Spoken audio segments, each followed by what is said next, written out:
तो जैसे कि मैंने प्रॉमिस किया था कि मैं लॉजिकल रीजनिंग PYQ का पार्ट 2 लेके आऊँगा और तो मैं लेके आ गया पार्ट 2। और बिलीव मी, अगर आपने ये दोनों वीडियो देख ली तो 8 से 10 नंबर आपके पक्का हैं, क्योंकि मैंने इसमें PYQ वो जोड़ रखे जो रिसेंट के 2024 2023 के बाद के हैं। ठीक है, सो स्टार्ट करते हैं वीडियो को। A very good evening everyone, my name is Rahul Negi and you watching me on the scholars guide. So this basically is PYQ series. Okay, so we'll just start with PYQ. पहला PYQ किससे है? Inductive versus deductive. ठीक है, inductive versus deductive. देखो, मैं आपको ये suggest करूंगा कि आप ये पूरा जो प्लेलिस्ट है ना, विद इन एन आवर ये खत्म हो जाएगी। 2x में देखो, वैसे भी मैं आराम से बोलता हूँ, तो 2x में जैसे देखोगे तो पूरी प्लेलिस्ट खत्म हो जाएगी और आप, मैं ये एश्योर करता हूँ कि आपके 8 से 10 नंबर कहीं नहीं गए अगर आपने ध्यान से देखा। ऑल्दो थोड़ा ऐसा हो सकता है कि शुरू में मेरे पास माइक की फैसिलिटी नहीं थी, थोड़ा आवाज में आपको कॉम्प्रोमाइज करना पड़ सकता है, पर believe me content is way good. Okay, तो पहला हमारे पास जो क्वेश्चन है, क्वेश्चन नंबर 20, 21 अगस्त 2024 शिफ्ट 1 का क्वेश्चन है। Which of the following research approaches suggest that theory is outcome of research. देखो, दो चीजें होती हैं, एक थ्योरी टेस्टिंग होती है, एक होती है थ्योरी जनरेटिंग। अब आप ये बताओ, ये थ्योरी टेस्टिंग है, थ्योरी जनरेटिंग है? ये वाला जो कह रहा है, which of the following research approach suggest that there is that theory is outcome of research, मतलब थ्योरी टेस्टिंग नहीं है, थ्योरी जनरेटिंग है, आउटकम है, जनरेट किया है हमने। ठीक है, तो ये आपको थोड़ी थोड़ी नीश आपको समझने पड़ेंगे। तो अब मैं देखता हूं कि मेरे नोट्स में क्या लिखा हुआ है। देखो, यहां मैंने क्या कहा है कि थ्योरी जनरेटिंग, इसका क्या है, कीवर्ड है, इसका क्या है, थ्योरी टेस्टिंग है। हमें क्या आउटकम निकल रहा है, theory is the outcome of research, मतलब थ्योरी जनरेट हो रही है, तो थ्योरी जनरेटिंग यहाँ है, तो इसका आंसर क्या होगा, इंडक्टिव। इंडक्टिव मतलब इंडक्टिव अप्रोच, और आंसर आपका क्या है, इंडक्टिव अप्रोच। तो इतने सिंपल अगर आप मेरे नोट से करते हो तो इतना सिंपल आपके लिए हो जाता है चीजें करना। ठीक है, चलो आगे देखते हैं, प्रोपोजिशंस वाले क्वेश्चन देखते हैं जो मैंने दे रखे हैं। ठीक है, ठीक है, बहुत बढ़िया। As per the square of opposition, square of opposition कौन से हैं, ये वाला, ये वाली वीडियो भी बहुत इंपॉर्टेंट, बहुत इजी में मैंने समझाया है। ठीक है, as per the square of opposition which of the following propositions are so related that if one of them is true the other must be false and vice versa. ये भी ध्यान रखना, वाइस वर्सा। अब देखो मैंने क्या कहा यहाँ पर, if one is true other one will be false and vice versa। ठीक है, तो ये क्या है, वाइस वर्सा क्या है, कॉन्ट्राडिक्टरी। कॉन्ट्राडिक्टरी मतलब ए या ओ में कनेक्शन होगा, ई या आई में कनेक्शन होगा। अब देखते हैं, ए है इसमें, हाँ भाई है, ऑल मैमल आर वर्टिब्रेट्स, ए है। ठीक है, ई है, नो मैमल्स आर वर्टिब्रेट, ये भी है।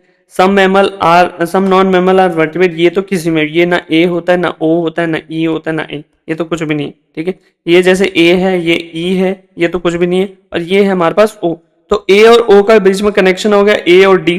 ठीक है, तो ऑप्शन हमारा ए हो जाएगा, ऑप्शन ए और डी। देखो, मैं यहाँ पर डीप इसलिए नहीं समझाना चाहता ना, कि मैं चाहता हूं आप कैसे ट्रिक से जल्दी से क्वेश्चन कर लो, और अगर आपको ज्यादा डीप एक्सप्लेनेशन चाहिए तो आप ये कॉन्ट्राडिक्टरी भी समझ सकते हो।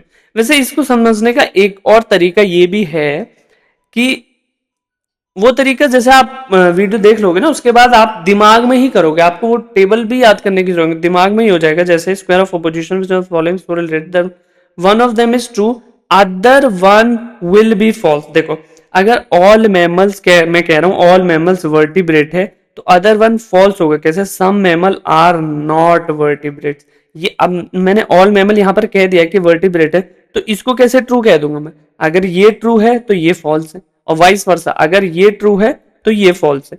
ये वाइस वर्सा, अब आप कहोगे सर नो के साथ भी हो सकता है, नहीं, नो के साथ नहीं हो सकता, वाइस वर्सा में नहीं हो सकता। नो के साथ क्यों नहीं हो सकता, देखो, अगर मैं कहता हूं ये ट्रू है तो ये फॉल्स है।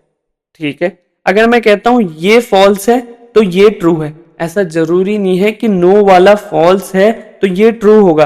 क्या पता कुछ कंडीशन ऐसी हो कि सम या सम नॉट वाली कंडीशंस आ जाते हैं ना उसमें, पर इस वाले में जैसे all mammal are vertebrates, some mammal are not vertebrates, अगर ये सही है तो ये सही हो ही नहीं सकता, क्योंकि मैं ऑल की बात करिए। अगर यहां पर मैंने कह दिया some mammals are not vertebrates, not आ गया सम के बारे में, तो मैं कैसे कह सकता हूं ऑल मैमल आर वर्टिब्रेट, क्योंकि सम तो है ही नहीं ना। तो तो इसको थोड़ा समझने के लिए आपको थोड़ा टाइम लगाना पड़ेगा, और उसके लिए आप जरूर कंसिडर कर सकते हैं मेरी वीडियोस, ठीक है। अगला क्वेश्चन में जो है हमारे पास क्वेश्चन नंबर 41, 6 दिसंबर 2023 का है। If the statement some rectangles are not square, some rectangle are not square, ये क्या है? ओ है, नॉट आ गया ना इसमें, some rectangle are not square मतलब O, O proposition is given true. अगर ये ट्रू है then according to the square of proposition which of the following can be immediately inferred to be false. मैंने क्या कहा? ओ ट्रू है तो ए false होगा, ए ट्रू है तो ओ फॉल्स होगा। तो सबसे पहले देखो ऑल रेक्टेंगल आर स्क्वायर्स, यही हमारा ऑप्शन होगा, ठीक है, ऑल रेक्टेंगल आर स्क्वायर्स, ठीक है। बाकी आप औरों को भी देख सकते हो। देखो सम रेक्टेंगल्स आर नॉट स्क्वायर, अगर हम बी ऑप्शन देखें तो बी ऑप्शन फॉल्स हो सकता है। देखो कंडीशन है, हो सकता है फॉल्स, पर यहां पर सम की बात करिए, एक रेक्टेंगल है, ठीक है, कई सारे रेक्टेंगल, उसमें मैंने कुछ रेक्टेंगल की बात करी है कि कुछ रेक्टेंगल स्क्वायर नहीं है, कुछ रेक्टेंगल स्क्वायर नहीं है, मैंने सब की बात नहीं करी है। इसलिए हो सकता है कुछ रेक्टेंगल स्क्वायर हो, तो ये फॉल्स नहीं हो सकता, ये ट्रू भी हो सकता है।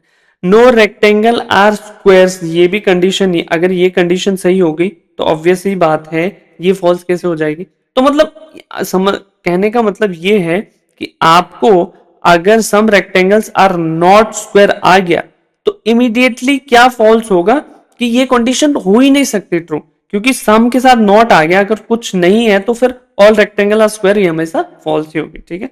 ऑप्शन नंबर क्या है? ऑल रेक्टेंगल आर स्क्वायर, ठीक है, ऑप्शन नंबर 1। देखो हो सकता है, क्योंकि मेरे मेरे माइंड में ये कंसेप्ट क्लियर है, हो सकता है आप यूं समझ रहे हो सर आप जो समझा रहे हो मेरे को नहीं समझ में आ रहा है, पर द थिंग इज अगर आप एक बार आपने ये वीडियो देख ली तो बिलीव मी ये चीजें मैं ऐसी कंडीशन हो ही नहीं सकती कि ये चीजें आप भूल जाओ। चलो आगे देखते हैं। If some statement, if the statement some birds are not mammal, not mammal ये वाली कौन सी कंडीशन आ गई? O is given true which of the following statement can be immediately infer to be false. ये दोबारा वही क्वेश्चन आ गया, ओ आ गया तो क्या होगा? ए ढूंढो, ए कहां है? ए कहां है? ये रहा A, A, A is answer on question number, answer number 4 is हमारा करेक्ट है, ठीक है। इतने सिंपल है, कोई ज्यादा दिमाग लगाने की जरूरत नहीं है। If the statement no monkey are feline, अब नो मंकी आर फेनाइन मतलब ये है कौन सा proposition? E is given as true then which of the following can be inferred to be true. अगर ये ट्रू है तो कौन सा ट्रू होगा? सम मंकी आर फेनाइन हो सकता है ट्रू? हो ही नहीं सकता। मैंने पहली सिचुएशन लगा ली कि कोई मंकी फेनाइन नहीं है, तो मैं ये कैसे ट्रू कह दूं कि सम मंकी आर फेनाइन? ये हो ही नहीं सकता। सम मंकी आर नॉन फेनाइन, ये भी नहीं हो सकता। ऑल मंकी आर नॉन फेनाइन, ये तो हो ही नहीं सकता। पर हाँ सम मंकी आर नॉट फेनाइन, मैंने होल सिचुएशन दे दी। अगर होल सिचुएशन मैंने दे दी ये ट्रू है तो उसकी एक छोटी सिचुएशन वो भी तो ट्रू होगी, क्योंकि ये नो सब के बारे में बात कर रहा है, नो मंकी मतलब सारे मंकी के बारे में बात कर रहा है कि कोई भी मंकी फेनाइन नहीं है। तो ये भी ट्रू होगा कि some monkey are not feline because some is the part of whole. अब यहां पर अगर हम मेरे उसमें देखें तो कैसे करके आपका सही होगा मैं बताता हूं। जैसे मैंने क्या कहा था, वो सिचुएशन किसके बारे में थी? ई और ओ में, मतलब फॉल्स अपवर्ड स्लोप करता है, फॉल्स अपवर्ड स्लोप करता है, मतलब अगर ये गलत है तो ये भी गलत होगा, ठीक है।